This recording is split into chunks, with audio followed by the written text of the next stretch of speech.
National de l'assainissement du Sénégal joue sa partition dans la lutte contre les inondations. À quelques mois de l'hivernage, les dispositions sont déjà prises par l'ONAS pour parer à toute éventualité. Ababacar Mbaye, directeur général de l'ONAS, a donné les assurances dans le journal de 20h avec Rougiatou Bagnaye.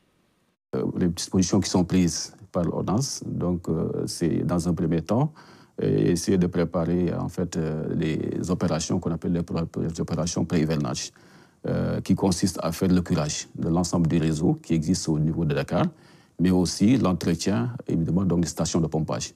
Ceci pour faciliter quand même le bon fonctionnement ou bien la bonne navigation des eaux pluviales. Alors il faut se dire qu'en plus de ça, donc il y a possibilité aussi, avec des projets que nous avons eu à obtenir un financement dans le cadre du programme national de lutte contre les inondations, donc pour essayer de prendre en charge des points critiques qui sont soit au niveau des parcelles assainies, unité 5 et unité 15, mais aussi au niveau de certaines zones comme Dominique, mais aussi au niveau de Diagambay. Donc c'est pour essayer de voir comment ces points durs qui évidemment subissent des inondations, comment mettre des dispositifs de pompage pour tout simplement éradiquer ceci dans ces positions-là. Parce qu'il y a toujours des craintes, notamment pour Keur Massar. Oui, Keur Massar, il y a toujours des craintes, mais je crois qu'avec les dispositions qui sont prises par ce projet si important que l'État a voulu mettre à la disposition de Keur Massar, les travaux avancent pour la première phase sur les 7 milliards, 15 milliards. Donc les travaux avancent avec l'ADM.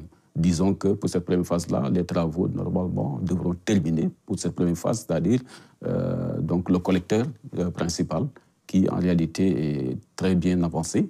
Et maintenant, ce qui reste peut-être au niveau de la phase 2 qui va venir dans le grand projet 2, donc avec la convention avec la Banque mondiale, ça permettrait évidemment de prendre en charge l'ensemble tout simplement des réseaux secondaires.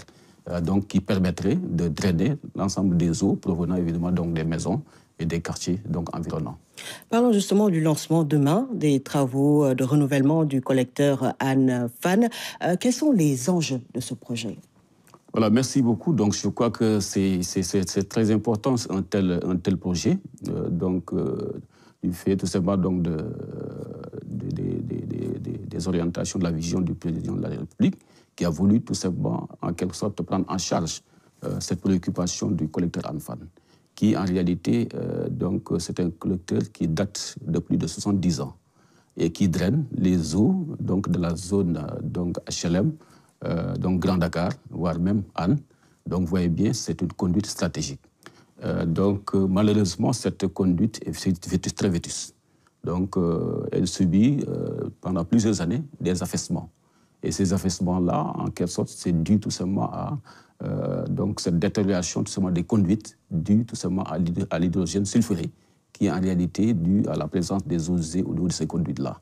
Alors, autre chose comme conséquence, il y a aussi en quelque sorte des conséquences pulmonaires qui en réalité peuvent aller jusqu'au niveau de l'arrêt respiratoire, voire même des morts subites. Donc vous voyez ces dangers-là qui évidemment constituent par rapport tout simplement à l'environnement de ce collecteur.